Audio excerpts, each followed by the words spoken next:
Hello everyone. In our last lecture we have covered fiscal policy, monetary policy और basics. Around 15 question economy से हर साल आते हैं और भी काफ़ी टॉपिक्स थे. One of the topic which we missed is with respect to CPI versus WPI.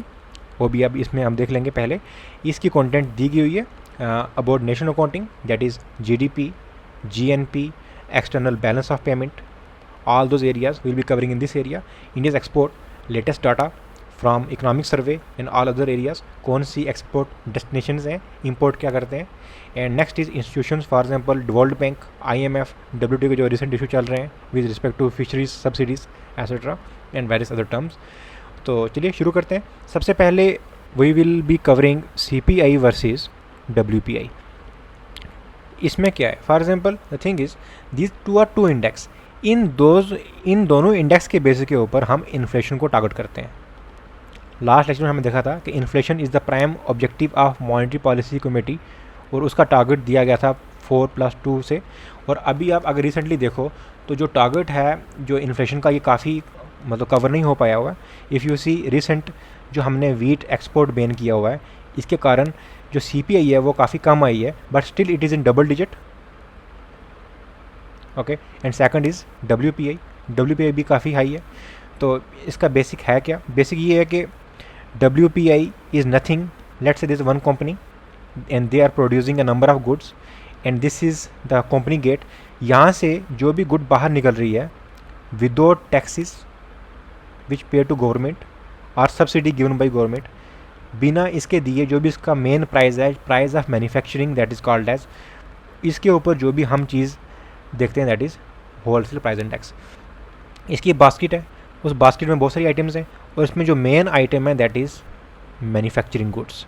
जो भी मैन्युफैक्चरिंग गुड्स हैं और प्लस जो फ्यूल है that is given more weightage around 60+12, that is around 72% weightage is given to manufacturing plus fuel. It means any small change in manufacturing and fuel will lead to rise in WPI. Another second term which is used to measure inflation, एक और चीज़ जो inflation major करने के लिए है that is CPI. CPI is consumer price index. जो चीज़ WPI wholesale price index के ऊपर आके मार्केट में पहुंच गई, मार्केट में गवर्नमेंट ने उसके ऊपर कितने टैक्स लगाए, कितनी सब्सिडी पे की, actual price which was given to consumer, that is arrested by CPI. And CPI is currently used by RBI in the calculation of this inflation. Okay. तो लास्ट जो अभी मई है इसमें CPI is around 7.84%. okay. And the WPI is around 13.2%. okay. This is the actual data of WPI and CPI. तो चलिए आज के lecture में हम देखते हैं. फर्स्ट इज़ GDP क्यों, for example there are number of countries, around 190+ countries हैं. उन सब कंट्रीज़ की प्रोडक्शन जो है उसको टेंजिबल चीज़ में मेजर करने के लिए we need GDP is sum total of all goods and services produce in a country. और उसको मेजर करने के ये 3 मेथड हैं. First is expenditure method, income method and production method. Expenditure method में आप देख सकते हैं एक्सपेंडिचर मेथड इज सिंपल. जो भी हम जैसे for example what we expend on a particular area that is arrested in this expenditure method. For example consumption, what we consume, for example buying of clothes.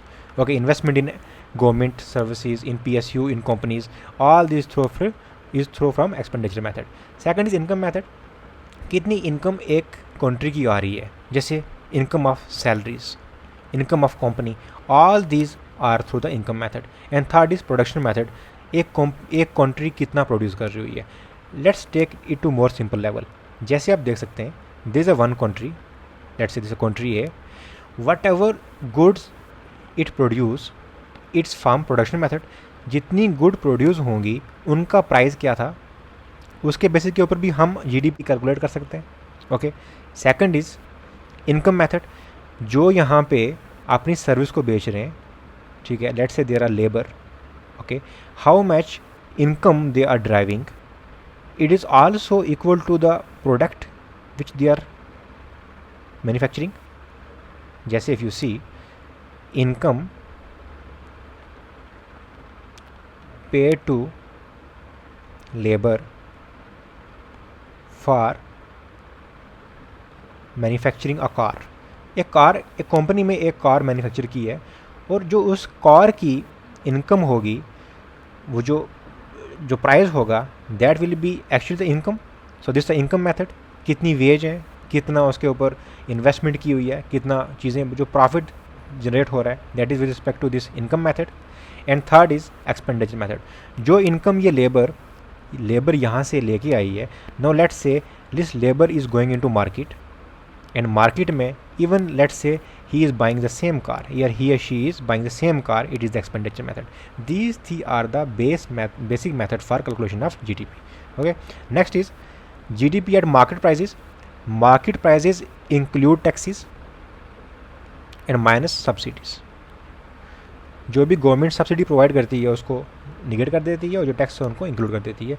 And factor cost same, that is they don't include taxes and subsidies. Last is are given here. Depreciation is, for example, let's say there is one company. If he is investing capital investment is nothing. Let's say they are taking a machine. एक machine है, this machine is used to buy car. तो जो machine में actual जो इसकी for example life है 10 year की, every year हर साल ये लेट्स से कितना अमाउंट जो रख दें सो दैट इसकी कॉस्ट 10 साल में कवर हो जाए, that is called as depreciation. So wear and tear of this machine for building this car is actual depreciation, so that 10 साल के बाद this machine can be replaced. ठीक है, this is called as. So actually when we exclude depreciation from GDP at factor cost, it give us NDP. These all are basic concept, and I hope you, if you are appearing in this year JKS exam, you are aware of these concepts. Next is net national product. Next national product is, it's also known as the national income at market prices. It is simple GNP, gross national product, minus depreciation. Depreciation as we have discussed. And second is, another way of funding is equal to NDP plus net factor from abroad. Let's say people, they are migrated to Gulf. Okay, so whatever sending their back in the form of remittances is calculated in the form of net factor from abroad. Okay, ये question UPSC का इस साल आया हुआ है 2021 में, 2022 में. This question is simple. Real effective exchange rate versus nominal effective exchange rate. Purpose simple है इसका. Let's say this one country, let's से second country, and let's say इसकी करेंसी है x एंड इसकी करेंसी है 2x. It means if, and let's say they want two by something here in this area, and let's say they want to buy in this area. This is the basket. This is the basket. So in order to actually take into the consideration of price in those areas, कि कितना currency चाहिए होती है इस चीज़ को by करने के लिए. Let's say to buy a milk, how much money is required to buy a milk in this country, and how much milk is how much currency is required two by the milk in this country. इस चीज़ को compare करने के लिए the basket, that is for the system of नीर and रीर. नीर is nominal effective exchange rate, that is simple. The basket exchange rate already given, and real is when we negate inflation from nominal, then it come to real. This is the basic of rear and near. Okay, next is balance of payment. Balance of payment में दो account आते हैं. Balance of payment is this country 1, country 2, they are trading with each other, और उन trading के लिए दो account आते हैं. First is capital account, second is current account. Current account में दो चीज़ें अगेन आती हैं. First is net visibles and net invisibles. ये काफ़ी ट्रिकी एरिया है बिकॉज इस चीज़ को मेमोराइज करना काफ़ी डिफिकल्ट है. So that's why I have given this graphics so that आप आराम से ईजिली इसे मेमोराइज कर लें. जो विजिबल हैं that is in the form of goods. Okay, goods for example this is one company, this is company A and this company B, and whatever they are transferring from one country to another, this is called as goods. And net invisible which are not tangible, which are intangible. Okay, these are called as, these are factor trading services. Services are not visible. Remittances, banking, NFIA, these are also called as not in the form of net visibles. Okay, let's say there are two people, they are moving and they are giving money back to the home and in the form of gift. All these again are not visible. And third is official transfer payment in the form of, let's say, the CEO of a one company working in one country and he is giving salary to other whose home country. These are in the form of net invisibles. So if there is a one question, which are the net visible in current payment, you can easily arrive at the right answer through this diagram. Okay, next is capital account. Capital account में foreign investment आती है. When foreign investment FII increase 10% it become FDI. Okay, then external assistant from world bank, IMF. okay, then net deposit, all these things. The real purpose of this thing is that as per Tarapur committee report एक form हुई थी कि जो capital account convertibility है वो कितनी होनी चाहिए.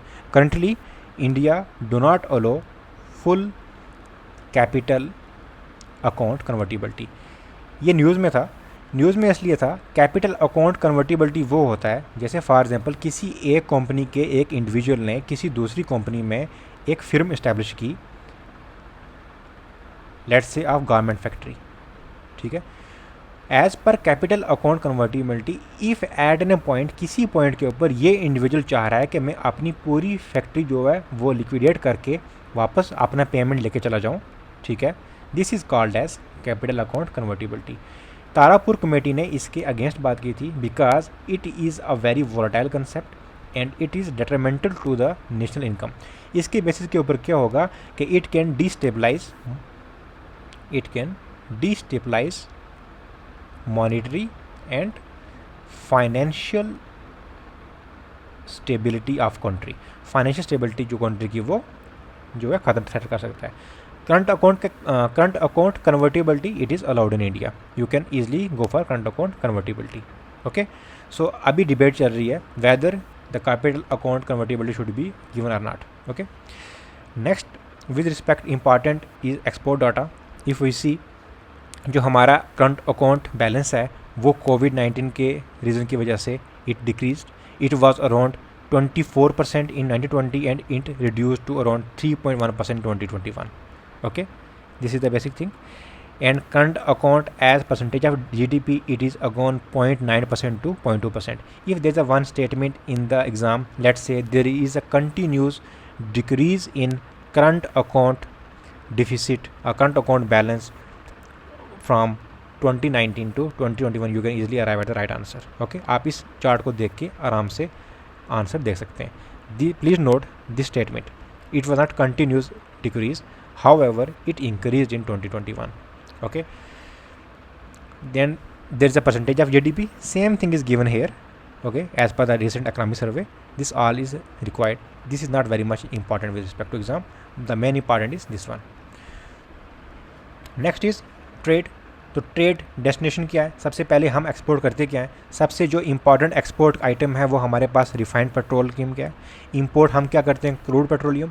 इस क्रूड पेट्रोलियम को हम रिफाइन करते हैं and then we export. Okay, second is packaged medicines, pharmaceutical industry. Third is diamond, rice, jewellery. These are the most important items which we export. Second is कहाँ पे एक्सपोर्ट करते हैं? First is mostly to USA, China, UAE, Hong Kong and Germany. These nations are most important. Okay, and please note with respect to USA and Saudi Arabia we have trade surplus. Import क्या करते हैं? Import gold is imported, coal, briquettes. Even जो अभी recent में जो coal issue हो रहा था because of electricity power जो demand increase हो रही थी और power production जो कम हो रही थी, it was because cooking coal was not coming into the country. Okay, this is the main form. वो conceptual clarity है with respect to geography, you can go for it. Next is diamonds.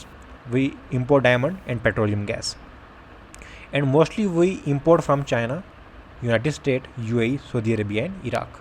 These are the main area destination from where we import. In 2020, India was the biggest exporter of diamonds. Please note, second पे rice थी, third पे quotations, fourth पे cotton yarn and fifth पे papers. अगर question आए 2020 में अभी recently India big exporter that was not petroleum refined rather diamonds. And import क्या किया, सबसे ज़्यादा इंपोर्ट हमने कोल ब्रिकेट्स किए, then diamond, palm oil and soybean. ये हमेशा फेवरेट रहे हैं यूपीएससी के, so we can expect even JKS this question can also be asked. And fourth is nitrogenous fertiliser.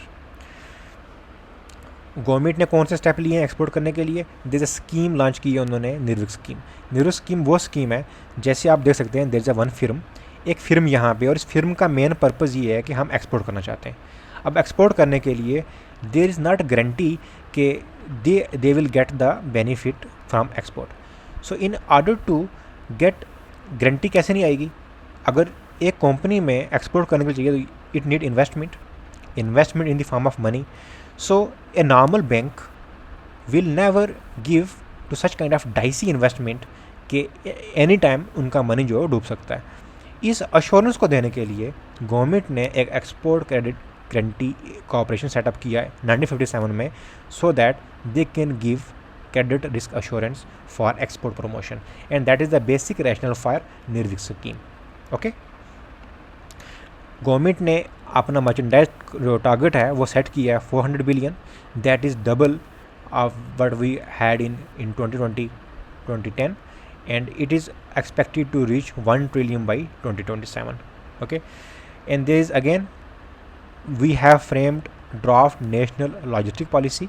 Purpose ये था कि अगर आप वर्ल्ड बैंक का जो ease of doing business report पे देखें, उसके बेसिस के ऊपर we were low performing in logistic, और it actually cost around 13 to 14% of GDP. तो जब लॉजिस्टिक सेक्टर जो है, जैसे रेल हो गया, रोड हो गया, ठीक है, if they are costing 13-14% of GDP, it is naturally increasing the price of goods, and that is not beneficial for the country. Okay, so target क्या है, टू 10% ऑफ जीडीपी करने के लिए। Okay, next is India export initiative, ये भी एक launch किया। इसमें क्या है कि जो एमएसएमई सेक्टर है उसका शेयर ऑलरेडी 40% है, इसको इंक्रीज़ करने के लिए 50%। इसका बेसिक पर्पज़ ये है, the basic purpose of India export initiative is to increase the export of MSME sector to 50% by 2022। Okay, तो जैसे जो एमएसएमई सेक्टर है ये एक नेसेंट सेक्टर होता है, उसके पास इतनी अपॉर्चुनिटीज़ नहीं होती हैं, इतनी कैपिटल वेल्थ नहीं होती है as compare to big MNCs. ठीक है, तो गवर्नमेंट ने इनको बूस्ट किया है थ्रू नेसेसरी, मतलब क्रेडिट इंफॉर्मेशन प्रोवाइड करने एसेट्रा विद रिस्पेक्ट टू किस आइटम को आपको एक्सपोर्ट करना है etcetera, and that's the basic rationale for India export initiative. Next is GIFT City news में थी। गिफ्ट सिटी के बेस के ऊपर एक और न्यूज़ में चीज़, that is maritime service cluster. Gift city क्या है कि गुजरात में एक सेंटर बनाया हुआ है, दैट इज़ कॉल्ड IIFC। इसका बेसिक रैशनल ये है कि यहाँ पे जो domestic laws they won't work. So domestic laws won't work, it means जो यहाँ पे प्राइस है कमोडिटीज़ का, that will be competitive and it will lead to export promotion. Okay, that's the basic thing for this IIFC। यहाँ पे recently maritime service cluster भी launch किया है, जो भी मैरीटाइम की जो कमोडिटीज़ हैं उनको भी यहाँ पे एक सिंगल विंडो क्लियरेंस के लिए। यहाँ पे you will find anything, for example this a hub, इसी हब के ऊपर you will find promoter, you will find financer, you will find government regulator, all this will be given at 1 cent, so that जो product यहाँ से निकले it is directly for the other country. Okay, next is special economic zone का purpose भी यही था कि जो एक्सपोर्ट है और जो कंट्री की जो प्रोडक्शन है वो बूस्ट की जाए। एक पर्टिकुलर एरिया हम ले लेते हैं, इस एरिया के ऊपर काफ़ी बेनिफिट मिलते हैं, फॉर एग्जांपल टैक्स जो है बेनिफिट मिलते हैं, then there is invert duty scripts etcetera, all this were given so that there is a boost in domestic production और export. The recent concept that is reverse economic zone, ये important concept है, 3-4 साल पहले news में था, and we are expecting that this question can be asked. Reverse economic zone का मतलब ये है कि जैसे this is one country and this is another country, यहाँ पे we need let's say charcoal from this country, हमें चारकोल चाहिए, let's say for example we need limestone from this country. तो limestone is a raw material, इस limestone की यहाँ पे requirement है for industries. So reverse economic zone will be placed outside country, इस country में प्लेस किया जाएगा. यहाँ पे it will make necessary raw material which will be exported in India, so that the cost of raw material go down and here the manufacturing process can be increased. And second, supply can be definitely streamlined. This is the basic concept of reverse economic zone. Okay. Next is world bank groups है. हुआ ये था कि world war second होने के बाद there was reconstruction. जैसे Europe जो था, it was whole Europe was torn out. तो उस रिकन्स्ट्रक्शन को फाइनेंस करने के लिए दे फाउंडेड वर्ल्ड बैंक. और उस वर्ल्ड बैंक सबसे पहले जो मेन था that is international bank for reconstruction and development, जो बेसिक पर्पज़ था उसी को उन्होंने वर्ल्ड बैंक बना लिया. और फिर विद द टाइम उसका डोमेन एक्सपेंड किया. फॉर एग्जांपल ना पहले ये सिंपल कंट्रीज़ को फाइनेंस करता था, only countries. And then in around 1956 IFC was formed. IFC के टाइम के ऊपर जो प्राइवेट कंपनीज़ हैं उनको भी वर्ल्ड बैंक फाइनेंस करना शुरू हो गया. ठीक है. And then there was international development association, IDA form हुआ. IDA के जो भी पोर कंट्रीज़ हैं उन्हें अगर कुछ ग्रांट चाहिए तो वो भी इन 60s आ गया. And then there is MIGA. Then there is जो भी डिस्प्यूट आ रहे हैं with respect to lending and all those things, they can be resolved through ICSIDS. These are the basic of world bank. आप देख सकते हैं 2016 में वर्ल्ड बैंक का क्वेश्चन आया था UPSC में. For example, which of the following was not part of world bank? Simple question was there. Okay. Next is IMF का जो ग्रेट डिप्रेशन 1930s के हुए थे, उसके बाद कंट्रीज़ ने चाहा कि जो भी इंटरनेशनल इकोनॉमिक सिस्टम है उसको इस तरह बनाया जाए so that it provide a framework for the better economic governance. So that वैसी मतलब 1930s में जो डिप्रेशन आए थे, उस डिप्रेशन के कारण there was large unemployment, loss to many countries etcetera. उस चीज़ को अवॉइड करने के लिए, फाइनेंशियल स्टेबिलिटी के लिए IMF वाज इस्टेब्लिश्ड. तो IMF जो इसका बेसिक पर्पज़ क्या है, ये इमरजेंसी लोन प्रोवाइड करता है मेंबर कंट्रीज़ को जिनके पास बैलेंस ऑफ पेमेंट का इशू होता है. जैसे 1991 में हमने अप्लाई किया था for balance of payment. Okay. Second, जो IMF है वो इंटरनेशनल मॉनेटरी सिस्टम को मॉनिटर करता है एंड गवर्न बाय 24 पीपल. होली जो उसका शेयर है that is it give share to various countries and based on this share quota was allocated. ठीक है. जैसे फॉर एग्जाम्पल चाइना का इतना शेयर है, इंडिया का इतना शेयर है, US का इतना शेयर है. And on basis of this share they get membership in the committee है इसकी. और कमेटी जो है then they frame laws etcetera and based on this quota they get the voting power. So voting power of IMF is not democratic, rather it is based on quota system. These are the important feature of IMF. इसकी reports हैं world economic outlook, global financial stability report, fiscal monitor etcetera. World bank की report भी जो मैं already दी हुई है. Okay. And please note, world bank की जो ease of doing business report है, it has been given in the news that they are going to discontinue it. तो ये अभी डिसकंटिन्यू होने वाली है. Next is Asian development bank. Asian development bank जो था वो उसका फॉर्म ये था कि it form affluent, influence, inclusive, resilient and sustainable region of Asia Pacific region. Okay. और जो पॉवर्टी है उसे ख़त्म किया जाए, सोशल इकोनॉमिक डेवलपमेंट की जाए. कैसे? Again providing loan, technical support, grant, equity etcetera. These are simple things. It are formed in around 1963. और इसमें again the voting system is not democratic, rather जो लार्जेस्ट शेयर होल्डर जैसे Japan है, US हैं, they are have the more voting right as compare to China and India. Okay. उसकी जो main report है that is Asian development outlook and etcetera. Next is Asian infrastructure investment bank. ये अभी recently China ने form किया. China ने Beijing इसमें headquarter है इसका.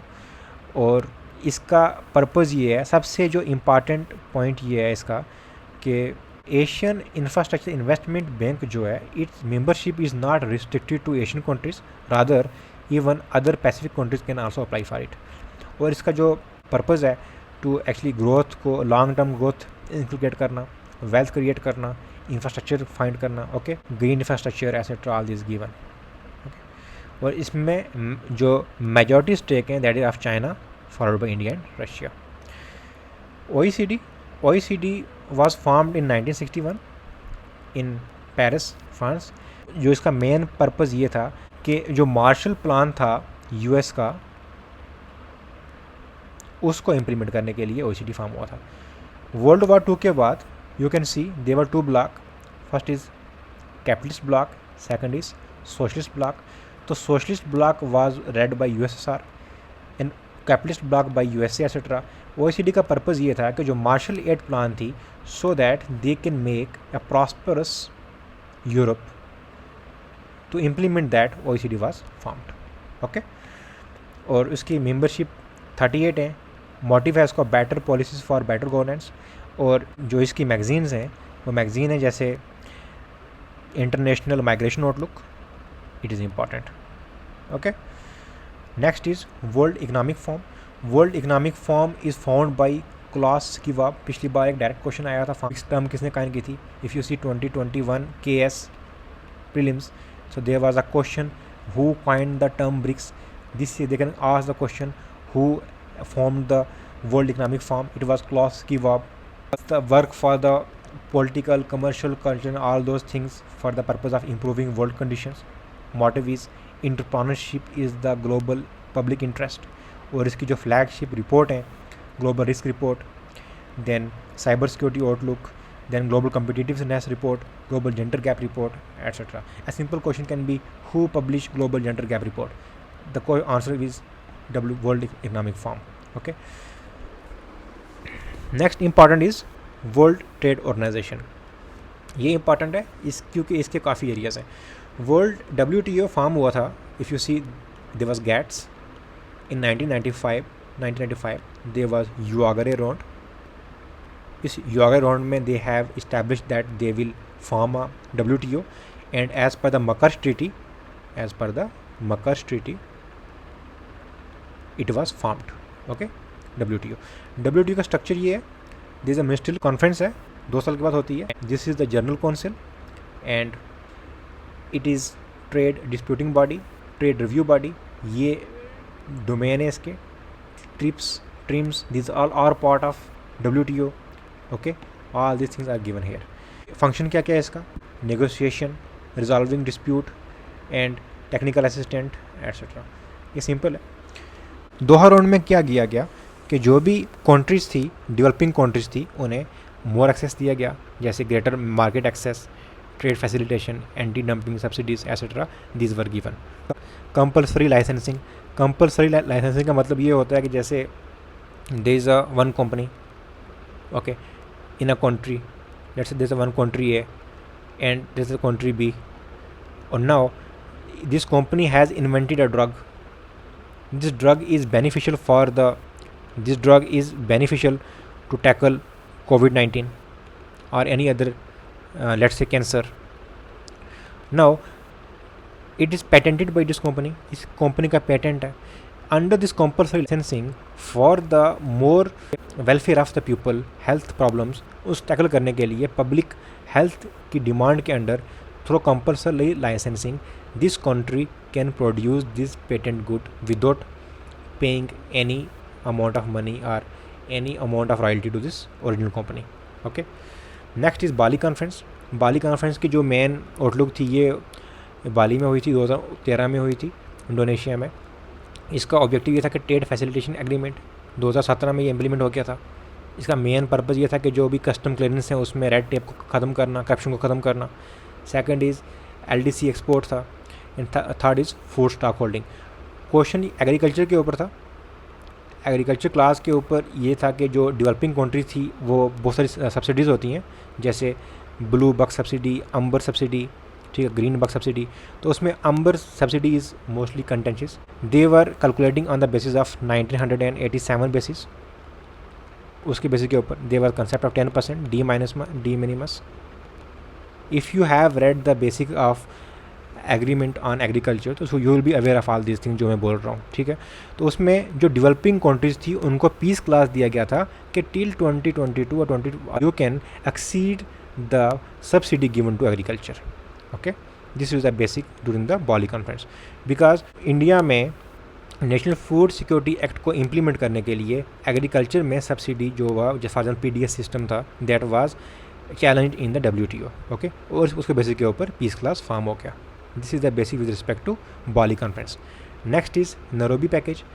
इसमें एग्रीकल्चर को अगेन वो सेफ गार्ड दिया गया, पब्लिक स्टॉक होल्डिंग, एंड इसमें कॉटन के ऊपर प्रिफरेंशियल ट्रीटमेंट दी गई. तो कॉटन में इसके बेसिस के ऊपर duty free and quota free access दिया गया to least developing countries, so that उनकी ट्रेड बूस्ट हो. एंड उसके बाद 2017 में बुएनोस एयर्स में कॉन्फ्रेंस हुई, उसके बेसिस के ऊपर जो फिशरीज़ थी उसके ऊपर जो सब्सिडी हो रही थी, जिसकी वजह से जो मैरीन इकोसिस्टम है वो डिस्टर्ब हो रहा था. This is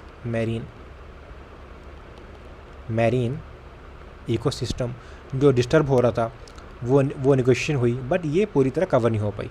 so the recent that is Geneva round, ये अभी जून 17 को 2022 में अभी हुआ है, रिसेंटली 3-4 दिन पहले. इसमें ये हुआ था कि जो फिशरीज़ थी, countries agreed to struck the agreement to reduce subsidies that contribute to our fishing, और डेवलपिंग कंट्रीज़ को 2 साल का एक्स्ट्रा क्लास दिया गया हुआ है. And all the WTO members agreed that to ensure food security they can not go for any binding decision, जिसकी वजह से फूड सिक्योरिटी के ऊपर कोई भी प्रोग्राम जो है वो उसको प्रॉब्लम आए. These were the basic during this Geneva round of WTO. Next is जो बाकी कंसेप्ट है न्यूज़ में, that is with respect to enforcing contact portal.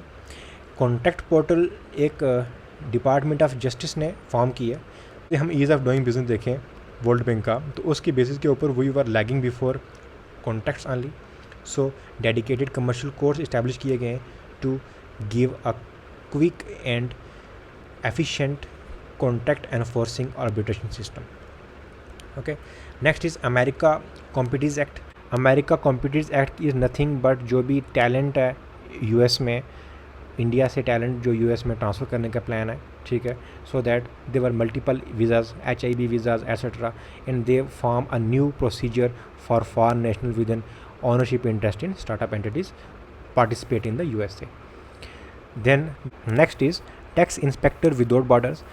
OECD का बेसिक पर्पज़ यही था कि जो भी MNCs हैं और बिग जो कंट्रीज़ में जो करप्शन हो रही है with respect to development program by world bank, IMF, उन चीज़ को ख़त्म करने के लिए they come with this program. उसका पर्पज़ भी यही है कि they form a investigated new techniques to audit and new methods to overcome or to exploit, to find the gap used by MNCs. जो भी MNCs हैं बिग उन्होंने जो भी लूप होल यूज़ करती हैं टैक्स इवेड करने के लिए, उस चीज़ को मतलब कंट्रोल करने के लिए, to have a check on all these things. But please note it does not cover this custom clear concerns etcetera. This is all with respect to TIB. Thank you very much. कोई भी और concept है external trade के area में जो आपको समझ नहीं आ रहे हैं, या if you find difficult to understand, हमारे टेलीग्राम चैनल के ऊपर आप उनको एक नोट में बना के लिख के दें, हम उसकी वीडियो बना के आपको within span of time with quality video we will upload it. Okay, and all the very best for the exam. Stay healthy and please never forget to revise. If you find video and content useful, do subscribe to channel to motivate us so that we come up with more content, and please share and like the video. Thank you very much.